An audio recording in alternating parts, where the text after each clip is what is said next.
बोलो श्री कृष्ण भगवान की जय। अथ 18 अध्याय मोक्ष संन्यास योग। इसके पश्चात अर्जुन ने कहा, हे महाबाहु श्री कृष्ण जी, मैं संन्यास और त्याग के यथार्थ रूप को जानना चाहता हूँ। इसको आप मुझे समझाइए। ये दोनों शब्द एक ही अर्थ के वाचक हैं या पृथक पृथक अर्थों के? यदि पृथक पृथक अर्थों के वाचक हैं तो वो क्या क्या हैं? अर्जुन के इस प्रश्न के उत्तर में श्री कृष्ण भगवान ने कहा कि वेद के विद्वान इस लोक अथवा परलोक की कामनाएं, पशु, धन्य धान अथवा स्वर्ग आदि के लिए विहित अग्निहोत्र, दर्श, पूर्णमास आदि कर्मों के छोड़ने का नाम संन्यास बताते हैं। और विद्वान पुरुष नित्य नैमित्य सब प्रकार के कर्मों से ईश्वर की भक्ति, देवताओं का पूजन, माता पिता आदि गुरुजनों की सेवा, यज्ञ, दान, तप, वर्णाश्रम, धर्म आदि सब कर्तव्यों कार्यों की श्लोक या परलोक की संपूर्ण कामनाओं के त्याग को त्याग कहते हैं। कई विद्वानों का मत है कि नित्य नैमित्य सब ही कर्मों में हिंसा आदि दोष लगता है, अतएव सब ही कर्म छोड़ने चाहिए। दूसरे यह कहते हैं कि यज्ञ, दान और तप कर्म तो करने ही चाहिए। इन भिन्न मतों में मेरा तो यह निश्चय है, सुनो। त्याग 3 प्रकार के हैं, सात्विक, राजस और तामस। यज्ञ, दान और तप, इसका त्याग नहीं करना चाहिए, कारण कि ये तीनों मनुष्य के चित्त को शुद्ध करने के साधन हैं, परंतु इन कर्मों को आसक्ति एवं फल आकांक्षा छोड़कर करना चाहिए। यह मेरा निश्चय रूप मत है। जो आवश्यक करणीय नित्य कर्म है उसका त्याग कभी भी उचित नहीं है। अज्ञान से किया गया उसका त्याग तामस त्याग कहलाएगा। और यदि कर्म को कष्टकर मानते हुए शरीर को लगेगा कि इस आशंका से छोड़ दिया जाए तो वह त्याग राजस त्याग है। राजस त्याग वाले को भी त्याग का फल नहीं मिलता। कर्म करना कर्तव्य है ऐसा मानकर यदि नियत कर्म किया जाए परंतु उसमें आसक्ति न हो, न फल की आकांक्षा हो, तो यह फल से त्याग करने वाला आत्मनिष्ठ, मेधावी, संशय रहित पुरुष शरीर को कष्ट देने वाले कठिन कर्तव्य कर्म से घबराता नहीं और सुखकर कर्तव्य कर्म में आसक्त नहीं होता। जो भी कर्तव्य कर्म है वह चाहे सुखकर हो अथवा दुष्कर, एकमात्र कर्तव्य बुद्धि से उसे यथाविधि संपन्न करता है। कारण यह है कि कोई शरीरधारी सर्वथा कर्मों को छोड़ नहीं सकता। हाँ, जो मनुष्य कर्तव्य कर्मों के फलों की आकांक्षा को छोड़कर उन कर्तव्य कर्मों को करता है वह त्यागी ही है। कर्मों के फल 3 प्रकार के होते हैं, प्रिय, अप्रिय और मिश्रित। जो लोग फल त्यागी नहीं हैं उन्हें इस जन्म अथवा दूसरे जन्म में अपने कर्मों का अच्छा, बुरा या मिश्रित फल भोगना ही होता है, परंतु त्यागियों को यह फल नहीं भोगने पड़ते। कर्म अपने फल को कैसे उत्पन्न नहीं करते, इसे समझाने के लिए श्री कृष्ण भगवान ने बताया कि कोई भी लौकिक या वैदिक कर्म हो उनको संपन्न करने के लिए 5 कारक सांख्य शास्त्र में बताए हैं। अधिष्ठान अर्थात शरीर कर्ता, जीवात्मा, हस्तपाद, चक्षु, श्रोत्र, मन आदि इंद्रिय, कर्ण, नाना चेष्टाएं और कृत पुण्य पाप के संस्कार, मनुष्य शरीर, इंद्रिय आदि से जो भी कर्म वह शास्त्र विहीन हो या शास्त्र विरुद्ध आरंभ करता है उसकी संपूर्णताओं में ये 5 साधक हैं।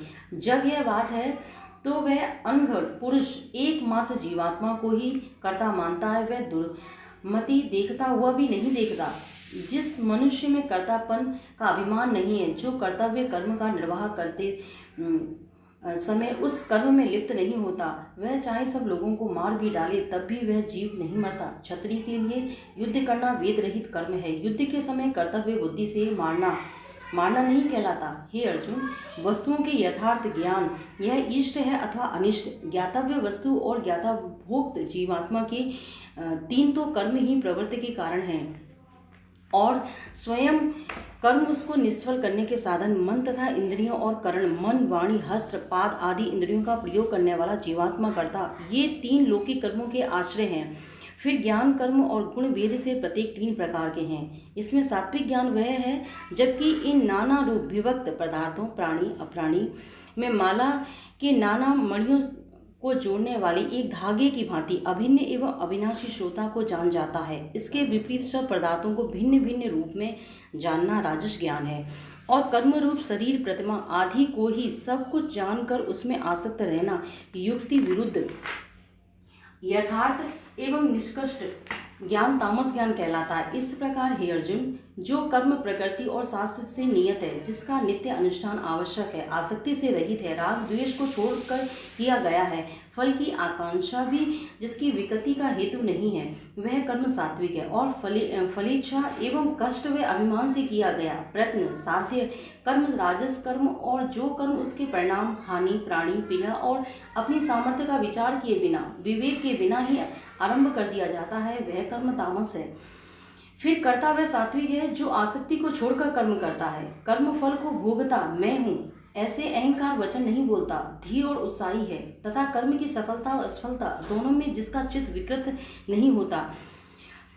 जिस कर्ता को अपने कर्म में आसक्ति है, उसके फल की इच्छा से कर्म में प्रवृत्त है, लोभ है, उसके लिए हिंसा, अहिंसा, शुद्ध अशुद्ध की परवाह नहीं करता, और कर्म सिद्धि से जिसे हर्ष और असफलता में जिसे शोक होता है, वह कर्ता राजस है। जो कर्ता अव्यवस्थित, शिक्षा रहित, घमंडी, धूर्त, दूसरों का अपमान करने वाला, आलसी, कर्मों को देरी तक छोड़कर रखने वाला, वह कर्ता तामस कहलाता है। हे अर्जुन, अब मैं बुद्धि और धृति धारणा शक्ति के 3 प्रकार जो सात्विक आदि गुणों से युक्त है, उन्हें विस्तार से बताता हूँ, सुन। जब बुद्धि शास्त्र से विहित और निषिद्ध होने से, भयजनक और कर्तव्य होने से भय रहित, बंधन हो हेतु और मोक्ष साधन रूप कर्म को पहचानती है, तब वह सात्विक होती है। और जिस बुद्धि से धर्म अधर्म, कर्तव्य अकर्तव्य के ज्ञान का संदेह बना रहता है, वह बुद्धि राजस है। और जिस बुद्धि से अधर्म को धर्म इत्यादि सब पदार्थों का विपरीत ज्ञान होता है, वह बुद्धि तामसी बुद्धि है। जिस धारणा शक्ति से मनुष्य अपने मन, प्राण और इंद्रियों को वश में रखता है, उन्हें निष्काम कर्मयोग में लगाता है, और वह धारणा शक्ति सात्विक है। जिस धारणा शक्ति द्वारा मनुष्य धर्म, काम और अर्थ की इच्छा से करता है, वह राशि है। जिस धारणा शक्ति के कारण दुष्ट बुद्धि मनुष्य निंदा, भय, चिंता, दुख और उन्माद से घिरा रहता है, वह धारणा शक्ति तामसी है। इसी प्रकार दुख भी 3 प्रकार का है। जिस दुख में साधक अभ्यास में मग्न रहता है और दुखों का नाश हो जाता है, प्रारंभ में भले ही विष की भांति अग्रही प्रतीत होता हो, परंतु परिणाम अमृत सा लगता है। आत्मज्ञान की प्रशंसा से उत्पन्न हुआ ऐसा सुख सात्विक सुख है। और जो सुख विषयों के साथ इंद्रियों का सहयोग होने पर प्रारंभ में अमृत के समान मीठा, परंतु परिणाम में विष की भांति कठोर प्रतीत होता है, वह सुख राजस सुख है। जो सुख प्रारंभ और अंत दोनों में भ्रांति में डाले रखता है, निंदा, आलस्य, प्रमाद से उत्पन्न हो, वह सुख तामस सुख है। हे अर्जुन, पृथ्वी, आकाश और उससे भी परे देवलोक में कोई भी ऐसी वस्तु नहीं जो इन तीनों गुणों से मुक्त हो। हे अर्जुन, ब्राह्मण, क्षत्रिय, वैश्य और शूद्रों के कर्म स्वभाव से उत्पन्न गुणों के कारण ही बांटे हैं। स्वभाव पूर्वकृत कर्मों के संस्कार से बनता है। ब्राह्मण के स्वाभाविक कर्म हैं, अतः कारण का निग्रह, इंद्रियों का दमन, बाहर भीतर शुद्धि, सहनशीलता, सरलता, अस्तित्व, बुद्धि, ज्ञान एवं परमात्मा का अनुभव क्षत्रिय का स्वाभाविक धर्म है। शूरता, तेज, धीरता, चतुरता, संघर्ष, युद्ध से न भागने का स्वभाव, दान, स्वामी भाव, खेती, गोपालन, क्रय विक्रय, लेन देन आदि व्यवसाय वैसे के स्वाभाविक धर्म हैं। शूद्र का स्वाभाविक धर्म सब वर्णों की सेवा करना है। स्वभाव के अनुसार अपने कर्म करने वाला मनुष्य उसमें सफलता को प्राप्त होता है। ऐसा मनुष्य सिद्धि को प्राप्त होता है। कैसे? सो सुनो। हे अर्जुन, जिस परमात्मा से सब भूतों की उत्पत्ति हुई है, जिसने यह सब जगत व्याप्त है, उस परमात्मा को अपने स्वाभाविक धर्म द्वारा पूजकर मनुष्य परम सिद्धि को प्राप्त कर लेता है।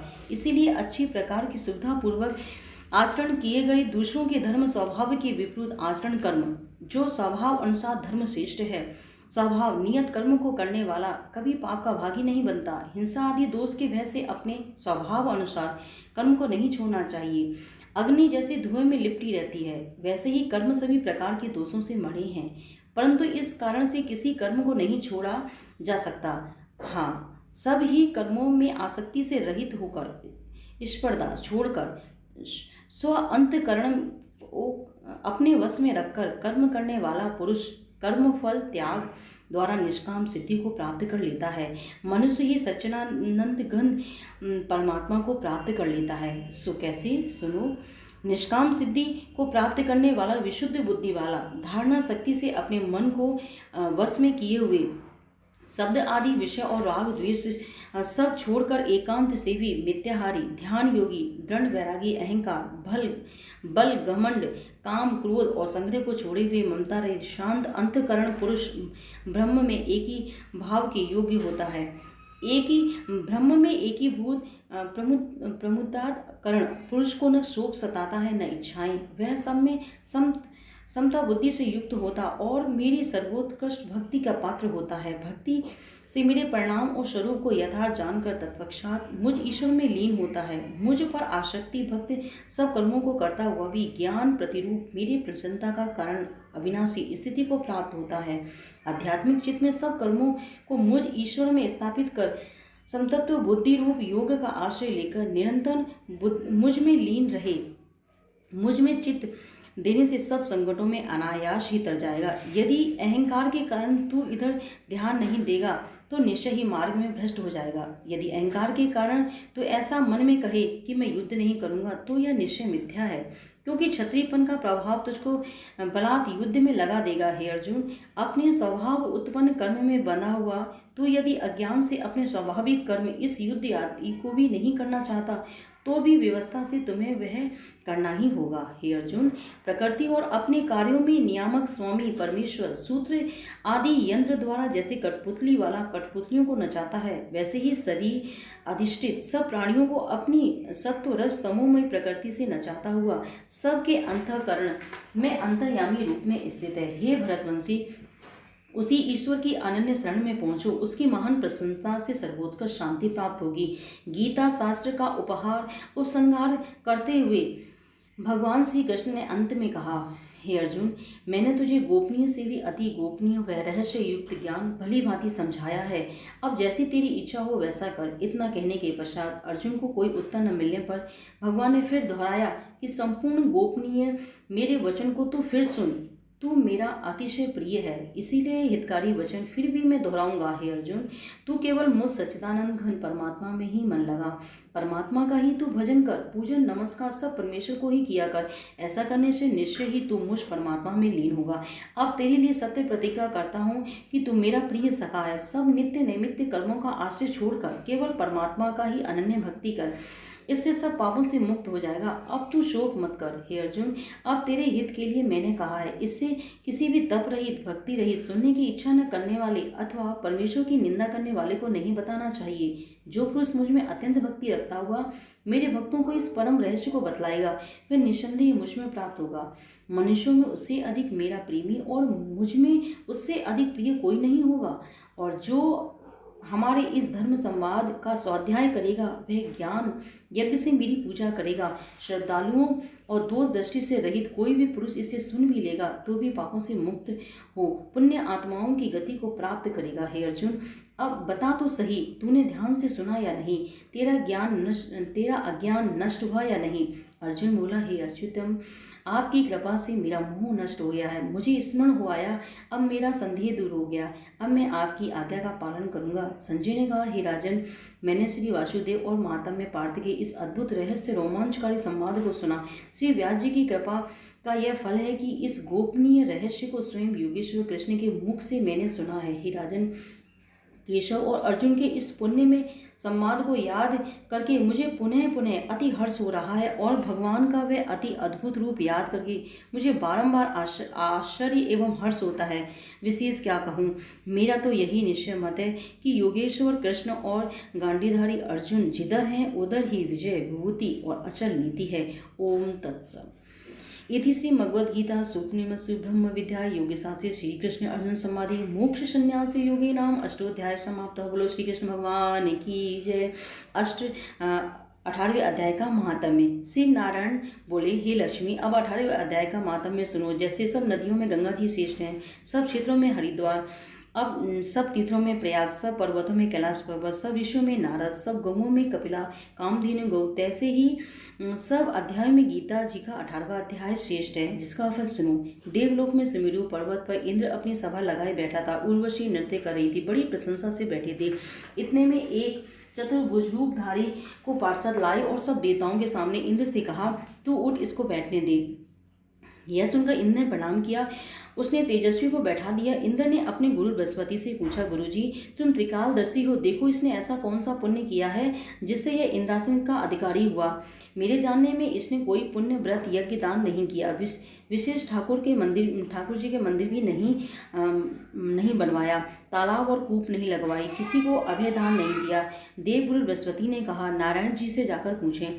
तब राजा बृहस्पति, इंद्र, ब्रह्मा आदि सब देवताएं श्री नारायण जी के पास गए। नारायण जी के पास गए, जाकर दंडवत कर प्रार्थना पूर्वक कहा, हे स्वामी, दास, सहायक, भक्त, रक्षक, आपके चार पार्षदों ने एक चतुर्भुज तेजस्वी स्वरूप को लाकर मुझको इंद्रासन से उठाकर उसको बैठा दिया। मैंने नहीं जाना उसने कौन सा ऐसा पुण्य किया। मैंने कहीं अश्वमेध यज्ञ किए हैं, तब मुझे इंद्रासन का अधिकारी आपने किया है। इससे एक भी अश्वमेध यज्ञ नहीं किया, यह मुझे आश्चर्य है। तब श्री नारायण जी ने कहा, हे राजेंद्र, तू डर मत, अपना राज्य कर। इसने बड़ा ग्रहण उत्तम पुण्य किया है। इसका नियम था कि नित्य प्रति स्नान करके श्री गीता जी के 18वें अध्याय का पाठ किया करता था। इसके मन में भोगों की तृष्णा रहती थी। जब इसकी देह छूटी तब मैंने आज्ञा करी, हे पार्षदों, तुम इसको पहले जाकर इंद्रलोक भोगने दो। जब इसका मनोरथ पूर्ण हो तब मेरी सायुज्य मुक्ति को पहुँचाओ। तुम जाकर भोगों की सामग्री जमा कर दो। और तब राजा इंद्र और सब देवताओं ने जाकर सब वस्तुएं भोगी एकत्र करी और कहा, इंद्रलोक के सुखों को भोगो। कुछ काल इंद्रपुरी के सुख भोगकर फिर वह नारायण जी की कृपा से सायुज्य मुक्ति देकर वैकुंठ का अधिकारी किया। श्री नारायण जी कहते हैं, हे लक्ष्मी, और श्री शिव जी पार्वती जी से कहती हैं, हे पार्वती, यह 18वें अध्याय का महात्म्य है जो तुमने श्रवण किया। इति श्री पद्य पुराणे सती ईश्वर संवादे उत्तरखंडे गीता महात्म्य नाम 18वां अध्याय संपूर्ण समाप्त। बोलो श्री कृष्ण भगवान की जय। बोलो सब संतों की जय। गुरु महाराज की जय। श्री कृष्ण भगवान की जय।